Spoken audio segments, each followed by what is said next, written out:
Londra è una di quelle città che mi è rimasta veramente impressa e, come voi fotografi sapete bene, gran parte di questo fascino è sicuramente dato dal fatto che mi sono divertito tantissimo a scattare e ho tirato fuori tante foto che mi piacciono. Ho scattato veramente tantissimo, sicuramente nessuna di queste foto vincerà un premio Pulitzer, ma comunque l'importante è quello che valgono queste foto per me.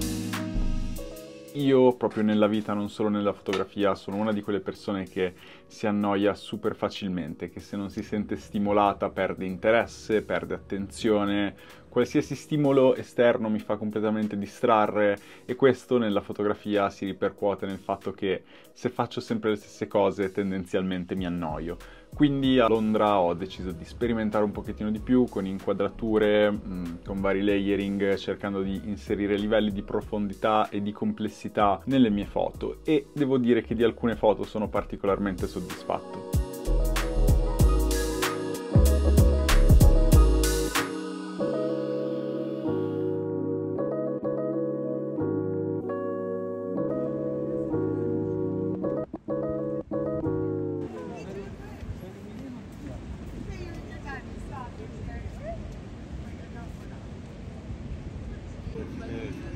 C'erano 20 persone davanti a lui. Tossire non è il migliore momento storico. Parlando brevemente dell'attrezzatura che mi sono portato, in realtà il setup è ormai praticamente sempre quello, ovvero Sony A7R5 col 55 Zeiss 1.8, che è la mia lente preferita ed è quella che tengo montata il 90% del tempo su, l'85 1.8 sempre Sony, e questa volta invece che portare il 35 ho scelto di portare solamente la Fuji X106 da usare appunto come 35. A proposito di Fuji, sto per registrare il video in cui ve ne parlo dopo 3 viaggi e dopo qualche mese di utilizzo veramente intensivo. C'è tanto di cui parlare, quindi mi raccomando, seguite il canale.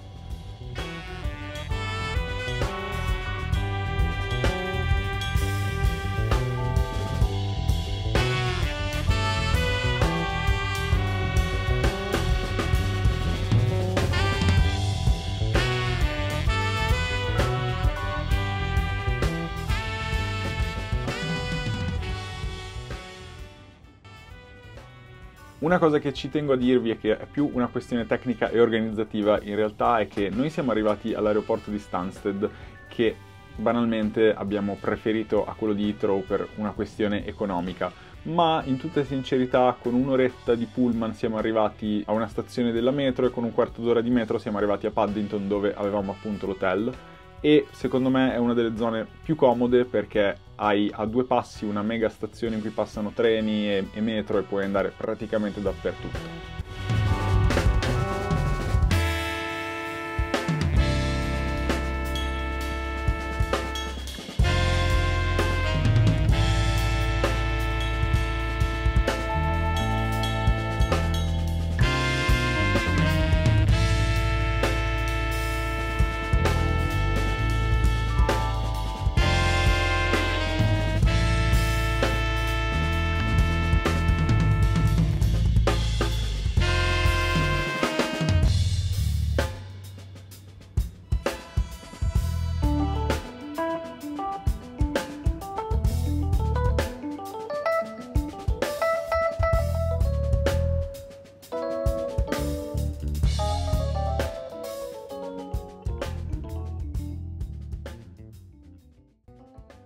Come vi avevo già detto, questo video non sarà come quello di Berlino in cui vi consiglio zone dove andare, dove non andare, dove mi sono trovato meglio a fare street, perché a Londra in realtà dove vai vai, becchi praticamente sempre bene. Però uno dei punti che mi è interessato maggiormente è sicuramente Chinatown. Qua in alto vi lascio da qualche parte lo street POV che ho realizzato appunto in Chinatown di notte, perché secondo me ho tirato fuori qualche chicca che mi piace particolarmente, quindi vi consiglio di vederlo. Già che ci sono, vi dico anche che se avete piacere di farlo potete iscrivervi al canale per supportare questo tipo di contenuti e per far sì che possa andare in giro più spesso e portarvi foto e video più spesso di me appunto in giro, perché è una cosa che io amo un sacco fare, mi piace tantissimo vedere posti nuovi, fotografare posti nuovi, solo che far conciliare il tutto con il lavoro e con la vita privata è sempre più complicato. Se vi iscrivete mi date una mano a farlo, ecco.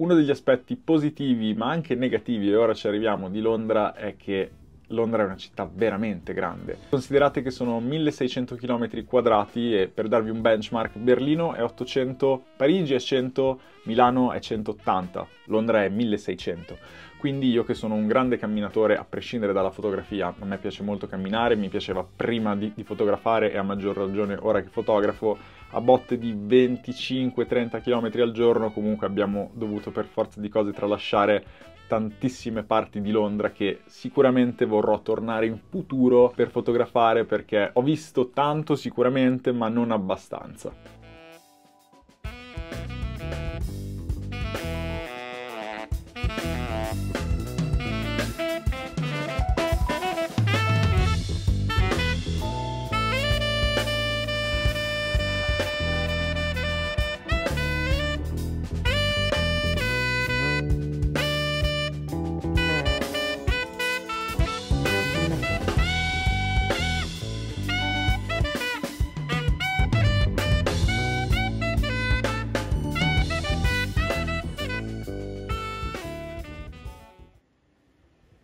Un altro dei punti che mi ha sorpreso e in cui mi sono divertito di più è stato Notting Hill. Questo non perché io sia particolarmente fan del film o cose del genere, la mia ragazza sì, però quindi ci è voluta andare, solo che fortunatamente ci siamo organizzati per andarci nel weekend perché c'era il Portobello Road Market, che credo sia ogni weekend.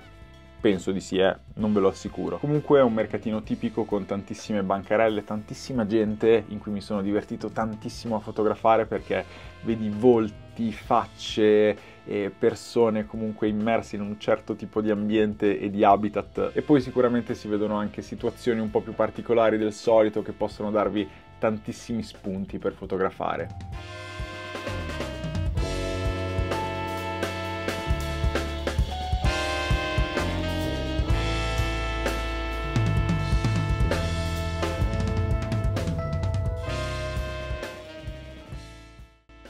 Per concludere, diciamo che sì, Londra è subito schizzata in top nelle mie città preferite e, come vi ho detto, questa sensazione credo che sia data maggiormente dal fatto che ho appunto tirato fuori tante foto che mi piacciono e appunto per noi fotografi è una cosa che fa sicuramente tantissimo piacere, che ti dà un boost incredibile di energia e di voglia di continuare a scattare, quindi spero di poterci tornare il prima possibile, non so se già entro quest'anno perché ho tante cose in programma e in progetto di viaggi, quindi non lo so, magari se riesco ci faccio una scappata tra qualche mese, ma sicuramente è una città che va assolutamente vissuta se siete fotografi di strada. Io come ogni volta vi mega ringrazio per essere arrivati fino alla fine del video, vi ricordo che se vi va potete lasciare un like, un commentino, insomma fatemi sapere voi come avete visto Londra, come la trovate, se vi piace, se non vi piace, insomma parliamone un pochettino nei commenti e noi ci vediamo sempre qui con un prossimo video.